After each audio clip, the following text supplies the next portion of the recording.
This is a 1972 Chevrolet C10, and it's the last of the second generation C10s built between 1967 and 1972.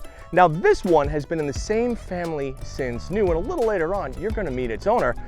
But what that means is that it's the perfect example for us to bring you today on a brand new episode of Tested, presented by American Collectors Insurance.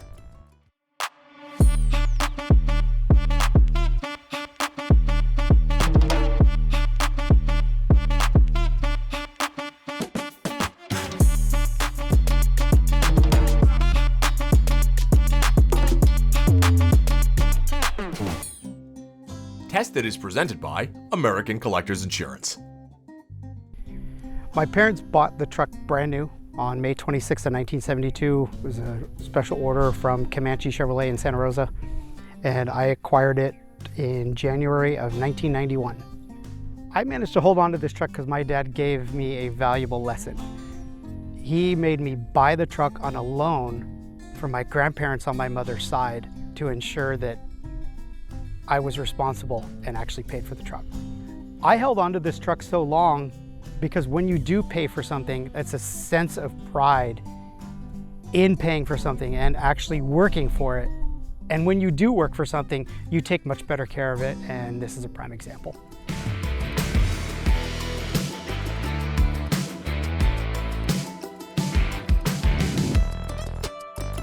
This C10 is a prime example of how you could have optioned a C10 from the dealership. Adorned with chrome bumpers front and rear, along with the distinctive upper and lower trim packages, it retains its originality right down to the factory slotted mags that were installed by the dealer. The truck boasts a short bed, measuring 6.5 feet in length. Despite its 52-year-old age, the dropping tailgate still functions effortlessly, a testament to its quality. Now, for years, designers have been trying to improve tailgates of pickup trucks, but as you can see, sometimes the original designs are the best. Mike's truck is a custom 10, which is really kind of the base model C10. But let me tell you that there's nothing, well, base about this truck. I mean, the beautiful part about this is you have beautiful chrome bumpers, front and rear. Moving up the truck, you can also see this is your filler cap, the filler cap for the 20-gallon gas tank that you're basically sitting on. Not sure that would fly in 2024, but anyway, kind of neat. As you can see, the interior of the C10 is actually quite sparse. But the nice part is there's everything you need in here and nothing you don't. The gauge cluster in particular is probably my favorite part, right? You have big analog gauges, you've got your speedometer, your tach, battery, temp, fuel, oil pressure. Over here is your Bluetooth stereo. Now, Mike did a great thing with this. This replicates basically the original AM radio, but Mike had a Bluetooth unit put in so you can listen to your tunes. And then right below that, you have your HVAC controls and your starter, which is in the dash. You know, if you look around the truck, there's no headliner. But what it does have also, and this was pretty cool for the Custom 10, you know, these second generation C10s have molded plastic door panels. And while we look at that today and say, well, is that really that exciting? Back then, in 1967, it was, because most pickup truck doors, they were just, well, tinny metal. An additional piece of coolness is when you pop the glove box, you have your custom order sheet right here. That is every single option that the truck came from with the dealership. Now, in this one, this truck was actually optioned with a full black vinyl seat.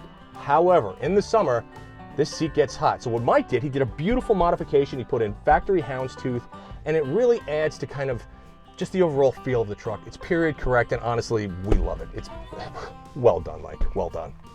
Now moving forward, you've got your chrome mirror. Notice the windshield with the lack of stainless trim. Now, some people like that. Some people, you know, they want that stainless. Personally, I think the truck all blacked out like this without the trim looks absolutely epic. Moving forward, you've got your nice 350 cubic inches, V8 badge on the front. Perfect. One of the things I love about opening the hood on this truck is how simple it is. Now, what you're seeing here is the original 350 small block, right? That's 175 horsepower and 290 pound-feet of torque for the factory. Now, if you look closely, you're gonna see this thing. Some people are gonna look at that and be like, I don't know what that is. Is that an air compressor? Is that a AC this or a power steering box? Whatever. That's an air pump. That's a smog pump, because this is originally a California state truck and it had to meet emissions back then. So, well, if you've never seen one, that's what it looks like. Otherwise, the engine bay is super clean. It's super easy to work on. It's one of the best parts about this truck. The other thing I'll point out right here is your power brake booster for your power front disc brakes and your power brakes all around, and your heater box. This way, when it's chilly, put the heat on, you're nice and toasty. It's really great, perfect example of a C10. Now that we've gone over the truck, both inside and out, let's jump in the driver's seat and take it for a ride.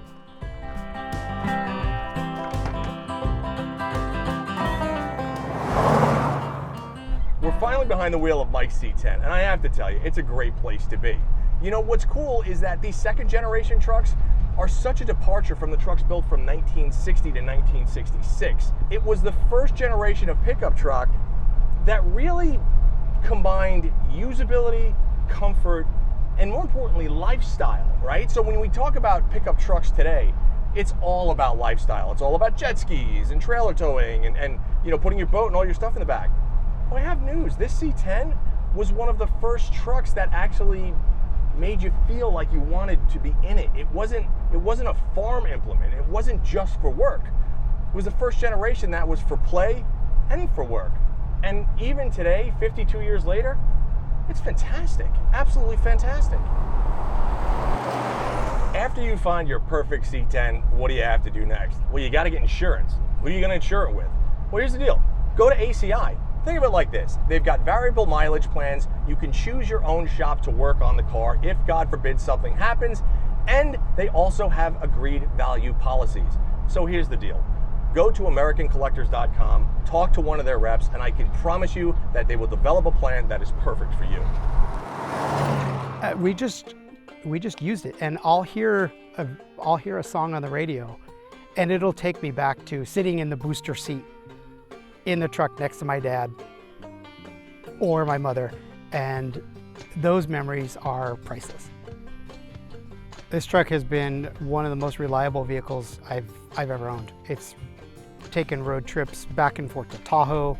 It's gone all the way to Phoenix, Arizona and back. I've taken it to Palm Springs and back a few times. It was our family truck for years. We used it for everything. If you look inside the bed, we used it to haul hay for the horses. We used it for saddles. We used it for gravel in the driveway. We used it as a truck. This truck will never leave my stable, ever.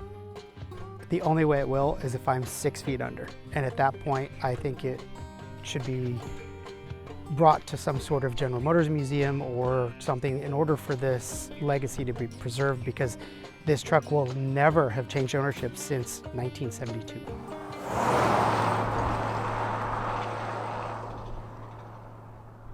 Over the years, the C10 came in a couple of different variations. You had the Custom 10, which is this one, which is the base model. Then you had the Custom Deluxe. Then you had the Cheyenne, and I believe there was also one noted as a Cheyenne Deluxe. You know, this as the base model Custom 10, as sparse as it is, you really don't need anything else. I mean, you could have got a cardboard headliner, you could have got some different door cards and whatnot, but the dash was essentially the same. You know, when you get into a pickup truck of today, it's like getting into your living room. And granted, there is a place for that. But the functionality of the truck itself isn't any different. It's still meant to do certain things. It's still meant to haul your boat and haul your family. It's still meant to go to Home Depot and load a bunch of mulch back there or lumber. It doesn't matter if the truck is 52 years old like this one, or if it's a brand new 2024, because this truck does exactly the same stuff as the pickup trucks of today. Under the hood is the optional 350 cubic inch V8 with a 4-barrel carburetor. Now, back then that meant 175 horsepower and 290 pound-feet of torque. You know, transmission-wise, it's a turbo 350 3-speed automatic. Gear-wise, it's got a 12-bolt rear end with 373 gears. So remember, the power at 175 horsepower doesn't seem like that much, but then you got to calculate in that 290 pound-feet of torque that's fed to that 12-bolt with those 373 gears. So if I put my foot down, you know what? It actually goes pretty well. While I love this combination 350 4-barrel, there was also a host of other motors that you could get for this truck, right? You could get a couple of different straight 6s, you could get a bunch of different V8s, including a 307, a 327, the 350, a couple of big blocks like a 396 and a 402. So you had options for this. You also had a choice of different transmissions. You had the 3 or 4-speed manual as well as the turbo 350 3-speed automatic like the one we have in this truck right now. Suspension-wise, we have independent suspension up front with coil springs and trailing arms out back. And what that means is that the truck is an absolute joy to drive. Now on this particular truck, Mike also added sway bars because, as he puts it, if you were going around a corner without the bars, you'd be leaning door handle to door handle, and this makes it a little bit more stable going around the corners. Comfort-wise, I'm on the max setting, right? And I always say this in every video so people have context. I am 6'4" and I'm pushing 250 pounds. I am right on top of this steering wheel, and if you can see, I have to basically splay my legs open to be relatively comfortable. Now, it's not an uncomfortable place to be per se. I just wouldn't want to be in my size here for say 200 miles or more because it might get a little tight. You know, the interesting thing is back then, the extended cab, the crew cab, it wasn't really a thing like it is today. So if you're in the market for one of these C10s or any single cab short bay pickup, what you have to realize is it's a little tight, you know? But the cool part is, from an aftermarket perspective, you could always get a center console with cup holders. You can put buckets in these things. There's so much that you can do to make these trucks your own, but not with this one because it's too original and we don't want to mess it up. Visibility wise, it's fantastic. I have no blind spots, big windshield, big back window, huge exit windows. It's easy to drive. It really is. What's interesting about the driving experience of this truck is the power steering is feather light. You get into a newer truck today and the steering is stiffer, but this truck, it's pretty much 4 turns of the wheel lock to lock, and it has a turning radius of a school bus. But it is such a pleasure to drive, and the suspension, the 4-wheel coil suspension, is awesome. The 4-wheel coil suspension is unique as it just gives a car-like ride, where most trucks have leaf suspension in the rear, which is a much harsher ride. Now, one thing I want to show you is this. We're going to turn around. Now, watch my finger. This is the power steering. See how easy this is? Unbelievable. However, it has the turning radius of a U-boat. But, you know, you kind of get used to that. I mean, most vehicles from the 60s and the 70s have this kind of way over-assisted power steering. It's kind of an endearing trait of these things, and it's, I don't know, you kind of get used to it. It's not something that I would want to throw around per se without doing some real suspension modifications, but for everyday use, it's great. As with every generation of truck or automobile, things get better, and you know, that goes without saying with this truck. I mean, from a braking perspective, you've got power disc brakes up front and drums in the back. If I put my foot down, it's easy. It comes to a stop, there's no brake fade, and it works really well. You know, this is one of those things where you want to make sure that when you're buying one of these trucks, you check everything out. That's the other part that a lot of people don't talk about. You have to check for rust, you have to check the brakes, you have to check the transmission and everything. Because while some people are honest, some people are not. So do your due diligence if you are looking for one of these trucks, and go through it with a fine-tooth comb. The nicer one you buy, the more enjoyment you're gonna get out of it. Now, if you were looking for one of these trucks, what would you do? Well, obviously you go to Hemmings.com, you go to our make offer pages, you would go to our auctions, and you'd go to our classifieds, of which we have like 25 to 30,000 cars online at any given time. The cool part is, my God, do we have a lot of C10s. But here's the thing about the C10 market. 20 years ago, you could pick these trucks up and they really weren't that expensive. Now that's really not the case. I mean, a truck in this condition, at minimum, is a $30,000 truck. And when I tell you they go up from there, I'm not kidding. I've seen these trucks go for $50,000, $60,000, and even $70,000, depending on how they're equipped. Style-wise, the truck is absolutely gorgeous. Now, you gotta remember, this is a single cab short bed, but you could have optioned this as a single cab with, where this is a 6.5 foot bed, you could have gotten an 8 foot bed, you could have gotten the fleet side bed, which this is, or you could have gotten a choice of step sides, which is an 8 foot bed or a 9 foot bed. Personally, I don't think the step sides are remotely as good looking as the fleet sides, but that's just my opinion. Also, where the short beds get all the love, look at the long beds and look at the step sides, because if you're on the market, they are a bit cheaper than the short beds that are so highly in demand. Usability wise, listen, it's a half-ton pickup truck. You could still throw 600-800 pounds in the bed. It'll also tow up to 5,000 pounds. Now, I don't know if you'd really want to do that, because here's the thing, with the coil springs, it's gonna sag. It just is, that's what coils do. But that's also the reason the truck rides so good. If you wanted to step up to like a K-Series truck, those are leaf spring trucks, they can haul more. The 4-wheel drives are all leaf spring trucks. It's a different ride quality. So if you're looking for a C10 and you actually want to use it, make sure you're honest with yourself in what you want to use it for, because what you don't want to do is get one and then be disappointed that it doesn't fit your lifestyle. So overall, what do we think about these C10s? Well, here's the deal. These are wonderful trucks. They are very easy to maintain. They're beautiful to look at. There is huge aftermarket support for these things. Everything from air conditioning to big brake kits to you name it, they have it.